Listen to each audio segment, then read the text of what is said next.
we shared a patient who, when she first came to us, that was her phrase. She was like, I want to do birth prep so that I have as little trauma as possible. Yes. And it was like probably the third visit. You know, you want to build rapport and trust and establish that foundation with your new clients. I finally said to her, what if you don't have any trauma at all? Like, what if this is one of your best experiences in this life? Like, could we, do you feel okay even considering that? And it was like mind blowing to her. She really held on to like as little trauma as possible. Please don't beat me up too bad. And it was like, what if we just let that go? Yeah. How powerful to let that go and to really rewrite our own story.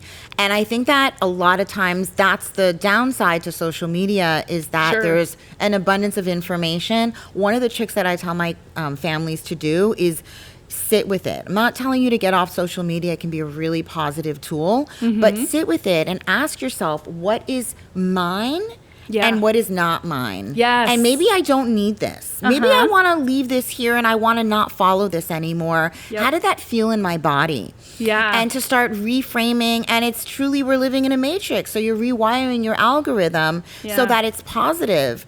And she probably had heard and been imprinted from other people, possibly sometimes it's even from our own birth. If we come through and we came through in a traumatic way, then we're going to hold that energy and been raised in that way with that reflection on childbirth, that it's traumatic for everyone. Right.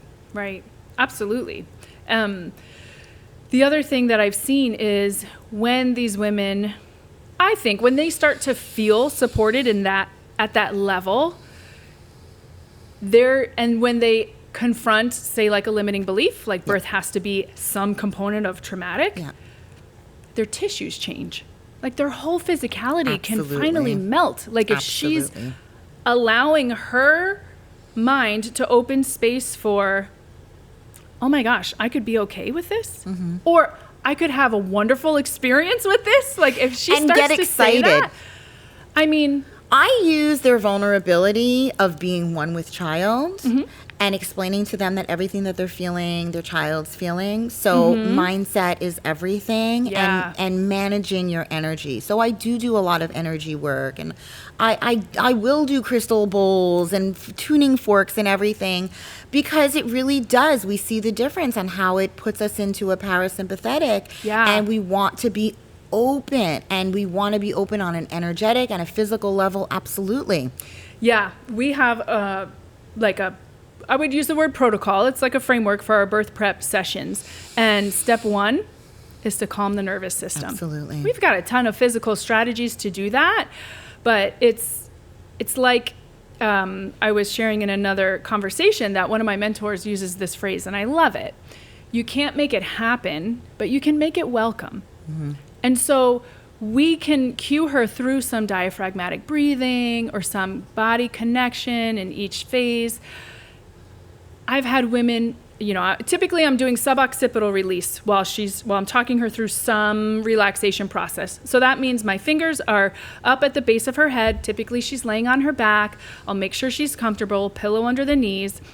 Most of the time, when I'm in 2 minutes into this process, her head is like 10 pounds heavier in my hands.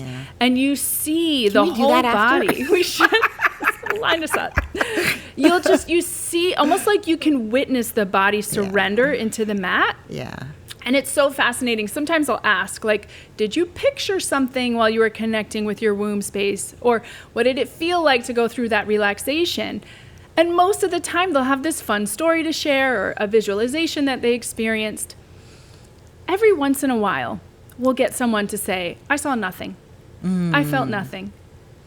And I'm so curious about that. I don't know if you've experienced this, like, I want to call it a subtle resistance to connecting to your body. But to me, it's like an unprocessed trauma. Like they don't feel safe going deep, and they might not know why. But like, it's like no, can we move on? Stretch my legs. I think